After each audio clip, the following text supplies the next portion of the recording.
Bonjour et bienvenue dans cette nouvelle vidéo de J'investis dans un immeuble en France depuis Singapour, dans l'épisode numéro 13. Donc pour rappel, dans l'épisode numéro 12, j'avais pitché la banque.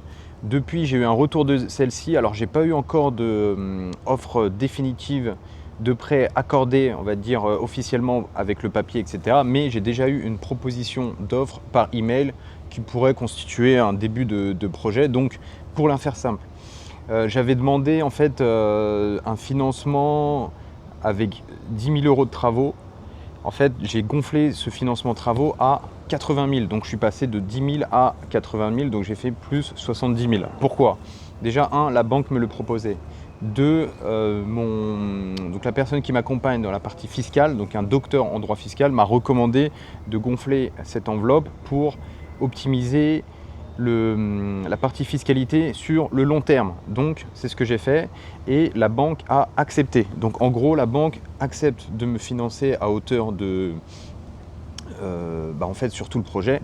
La seule condition que j'ai, c'est que en gros elle me finance à 90%. Je dois faire un apport à 10% qui va être injecté sur le projet et 30 mois de mensualité qui seront investis dans des produits de la banque. Donc en gros, je donne mon investissement sur 500, grosso modo 580 000. 515 000. Donc sur 515 000, je vais devoir injecter entre 115 et 120 000 €. Donc ce qui est tout à fait raisonnable donc avec un taux de grosso modo 3,8 sur 22 ans. Donc 20 ans plus 2 ans de différé, ce qui me permettra de faire les travaux en toute sans stress du tout, sachant que là les travaux en 4 mois c'est réglé et ce qui me permettra de encaisser du cash flow sur 24 mois, donc ce qui est super intéressant. Donc voilà pour les news de ce projet. Je pense qu'on est, on est très intéressant sur cette possibilité de financement. Encore une fois, 10% injectés sur le projet immobilier et 30 mensualités qui sont retirables en fonction de la minimisation du risque et de remboursement des mensualités sur le long terme. C'est tout à fait raisonnable de la part de la banque. Ce qu'il faut savoir aujourd'hui, c'est que les banques, aujourd'hui, elles sont en retard sur l'obtention ou du moins sur l'accord de crédit auprès de leurs clients. Donc aujourd'hui, elles vont faire en sorte de proposer des offres de plus en plus attractives pour justement atteindre leurs objectifs. Donc ça, c'est une première chose. Deux, il est tout à fait possible de négocier des choses avec la banque, et les banques en général restent très ouvertes à la négociation. Quoi d'autre ? Aujourd'hui, les choses vont très vite. Donc là, j'ai envoyé les documents la semaine dernière, sachant qu'il me manquait en fait les quittances de loyer du vendeur, donc qui n'avait pas obtenu du marchand de son vendeur, donc ça mettait un peu de temps. Donc j'ai réussi finalement à avoir ça et à tout soumettre la semaine dernière. Donc a priori, la banque devrait me faire un retour avec une offre de prêt définitive d'ici, alors elle m'a dit entre 48 heures et une semaine en fonction des congés. Là on sait que c'est l'été, etc. Mais ça devrait être extrêmement rapide. Donc voilà pour les news. Ce qu'il faut savoir, c'est quoi ? C'est que là, en fait, par rapport au financement travaux qui a été gonflé, c'est pas forcément un problème en soi, sachant que même en ayant augmenté cette enveloppe travaux, on aura quand même la rentabilité du projet qui viendra couvrir et gommer toute cette partie emprunt. Donc sur le long terme, c'est une très bonne chose. Et encore une fois, ça minimisera la partie fiscale sur les prochaines années. Donc voilà ce que je peux dire. J'attends la signature. Après, il va me manquer quoi ? Juste la partie assurance. Mais bon, l'assurance, on n'est pas a priori sur une délégation d'assurance. On va passer par l'assurance de la banque. Donc ce que je peux dire, c'est que tout semble bien se goupiller. Et quoi d'autre ?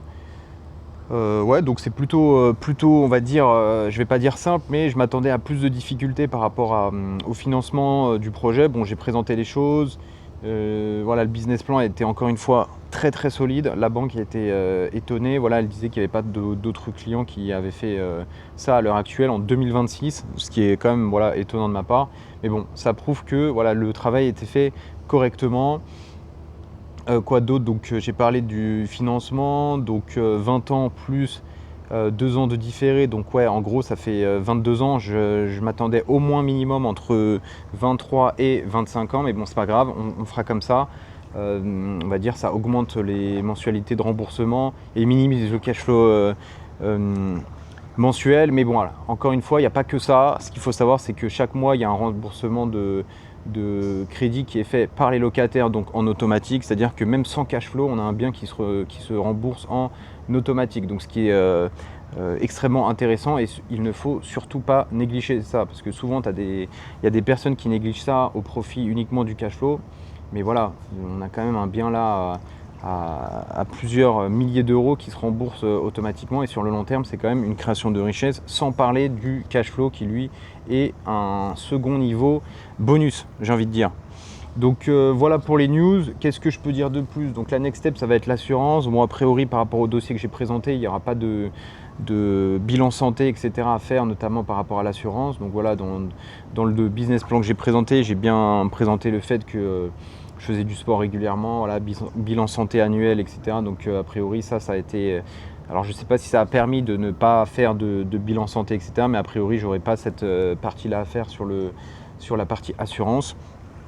Et quoi d'autre? Et là, je suis déjà en train de planifier la partie travaux avec l'artisan pour qu'une fois que j'ai l'offre de prêt et qu'on signe chez le notaire, qu'on puisse commencer les travaux immédiatement. Donc là, il y aura 2 appartements, on va dire, à faire un peu plus sérieusement. Donc sérieusement, un appartement que j'étais pas censé rénover, mais que je vais quand même rénover une fois que le locataire part. Ce qu'il faut savoir, c'est que j'ai 3 locataires dans l'immeuble sur les 8 appartements. Donc j'en ai 5 libres et 3 occupés.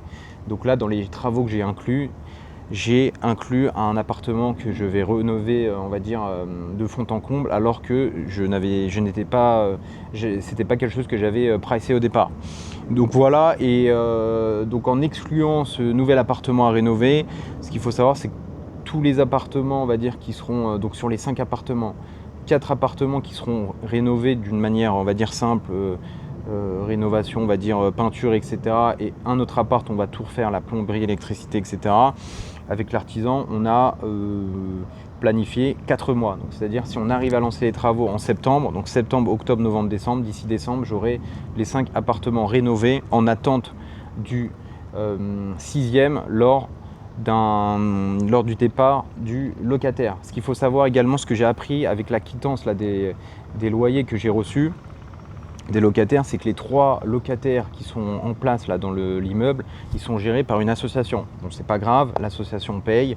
Elle a toujours payé sur le long terme, etc. Donc en gros, ça me dérange pas plus que ça.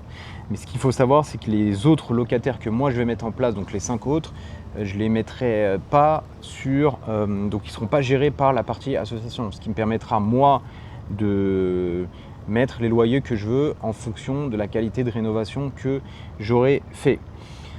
Donc voilà pour les news. Ce qu'il faut savoir, c'est que sur ce projet, j'ai pitché la banque avant même d'avoir le compromis, avant même d'avoir les DPE, avant même d'avoir le dossier totalement finalisé. Donc voilà, j'ai pris de l'anticipation sur pas mal d'étapes, et c'était moi qui mettais la pression après au vendeur pour lui dire voilà, envoie-moi les documents parce que la banque demande les documents. Donc voilà, j'ai vraiment fait accélérer les choses, alors qu'en général, on attend vraiment d'avoir tous les documents pour constituer le dossier, présenter à la banque et tout leur envoyer d'un coup. Donc moi j'ai un peu inversé les étapes. Bon, a priori ça a l'air de fonctionner. Pareil pour le notaire, j'ai inclus le notaire dans les discussions alors que je n'avais pas tous les documents encore. Donc voilà ce que je peux dire. Le challenge continue, entre guillemets, sur la bonne voie. Stay tuned, stay focused, don't quit, take action, and see you in the next video.